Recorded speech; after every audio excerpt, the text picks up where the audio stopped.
जय माता दी भक्तों। आज मैं आपके सामने लेकर आई हूँ नवरात्रि व्रत की एक प्राचीन और अद्भुत कथा, जिसे सुनने और समझने से हमारे जीवन के सारे दुख और दर्द दूर हो जाते हैं और मन को शांति मिलती है। माँ दुर्गा स्वयं इस कथा के श्रवण मात्र से अपने भक्तों की हर मनोकामना को पूर्ण करती है। अगर नवरात्रि के 9 दिनों में किसी भी एक भी दिन अगर इस कथा को सुन लिया जाए तो सुनने मात्र से ही हमारे सारे कष्ट, सारी बाधाएं कट जाते हैं और माँ दुर्गा का हमें आशीर्वाद प्राप्त होता है। तो दोस्तों, इस कथा को पूरा जरूर सुनिएगा। नवरात्रि के 9 दिन माँ दुर्गा के 9 रूपों की पूजा की जाती है। कहा गया है, यत्र नार्यस्तु पूज्यन्ते तत्र देवता रमणते। जहाँ पर नारी की पूजा होती है वहाँ पर देवता वास करते हैं। इसी भाव से नवरात्रि में व्रत रखने, उपवास करने और माता का ध्यान करने मात्र से ही साधक को दिव्य फल की प्राप्ति होती है। अब सुनिए वह प्राचीन कथा जो नवरात्रि व्रत की महिमा को प्रकट करती है।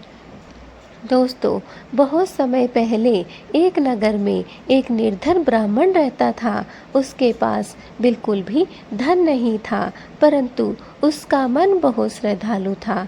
वह हर नवरात्रि में माँ दुर्गा का व्रत किया करता था और भक्ति भाव से सच्चे मन से माँ की पूजा करता था। लेकिन गरीबी के कारण वह माँ को कोई भी भोग या अच्छा प्रसाद नहीं चढ़ा पाता था। एक समय की बात है दोस्तों, एक बार नवरात्रि का व्रत आया। ब्राह्मण ने संकल्प लिया कि इस बार मैं पूरी श्रद्धा से व्रत करूंगा, भले ही मेरे पास साधन न हो। उसने मिट्टी से एक छोटा सा कलश बनाया, तुलसी की पत्तियां उसमें रखी और माँ दुर्गा की आराधना में लग गया।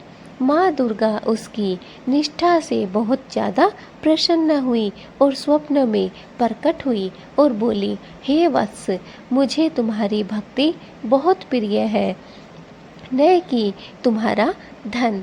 कल प्रातः काल तुम अपने आंगन में देखना। इतना कहकर माँ उसके सपने से चली जाती है। अगले दिन ब्राह्मण उठा तो देखा कि उसके आंगन में अनाज के ढेर लगे हुए हैं। घर में धन धान्य भर गया है। उसकी गरीबी समाप्त हो गई है। नगरवासी ये चमत्कार देखकर अचंभित हो गए। सभी को विश्वास हो गया कि नवरात्रि व्रत करने से माँ दुर्गा हर दुख को, हर दर्द को हर लेती है और भक्त की झोली में खुशियों को भर देती है। तभी से नवरात्रि व्रत की परंपरा और भी अधिक फैल गई। लोग समझ गए कि माँ दुर्गा को भाव से स्मरण करने वाला कभी भी खाली हाथ नहीं लौटता है।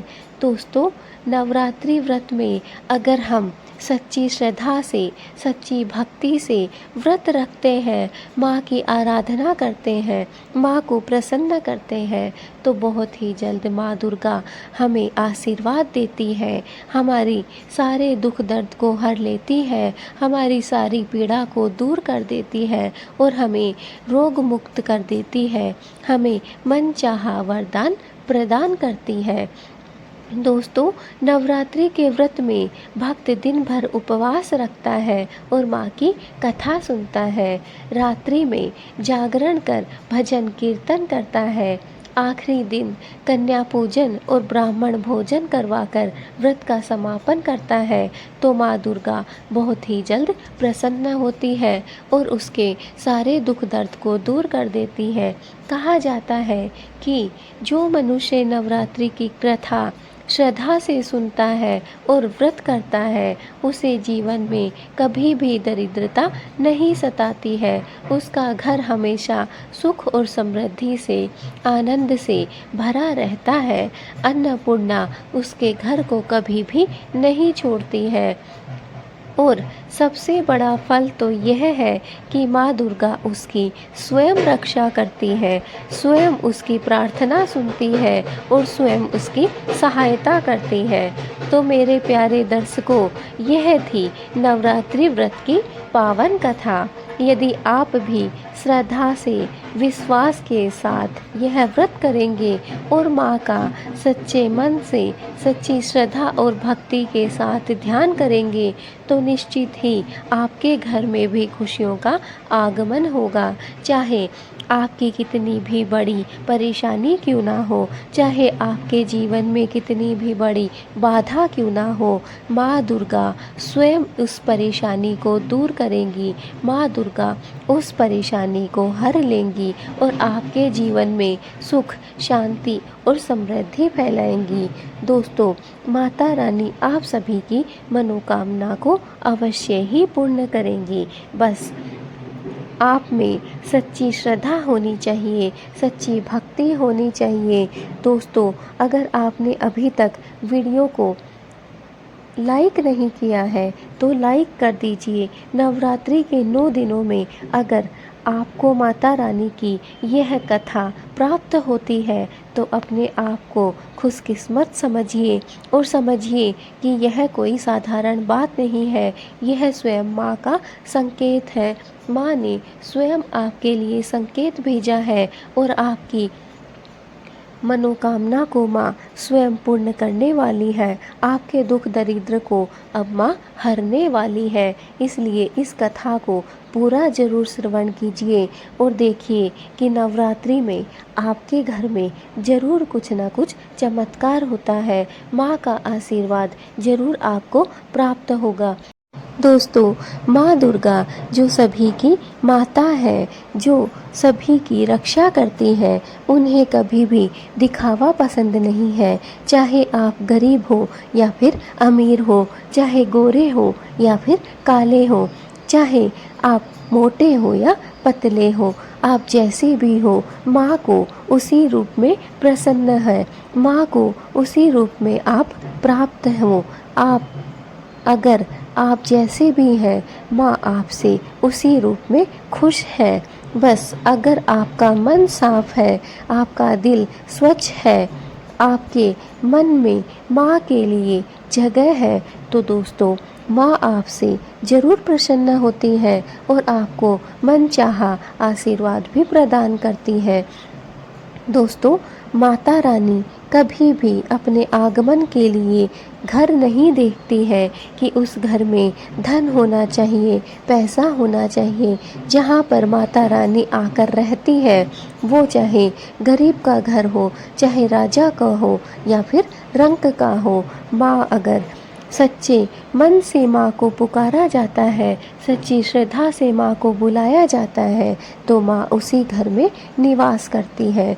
माँ को कुछ भी नहीं चाहिए, बस मेरी माँ तो सच्चे मन की भूखी है, सच्ची श्रद्धा की भूखी है।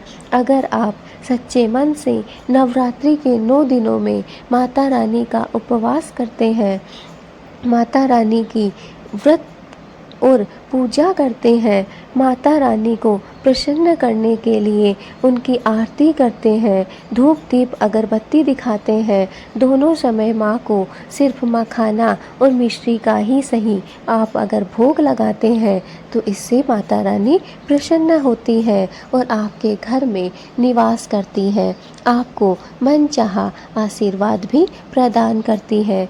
दोस्तों, आज की हमारी यह कथा बहुत ही पावन कथा है। अगर आप नवरात्रि में अगर इस कथा को किसी भी दिन सुनते हैं या फिर नवरात्रि के 9 दिनों में लगातार इस कथा का श्रवण करते हैं, तो सिर्फ सुनने मात्र से ही आपके सारे कष्ट दूर हो जाते हैं और माँ का आशीर्वाद आपको प्राप्त होता है। साथ ही साथ माँ आपके घर में स्थायी रूप से निवास करने लग जाती है। इसलिए दोस्तों, इस कथा को पूरा अवश्य सुने।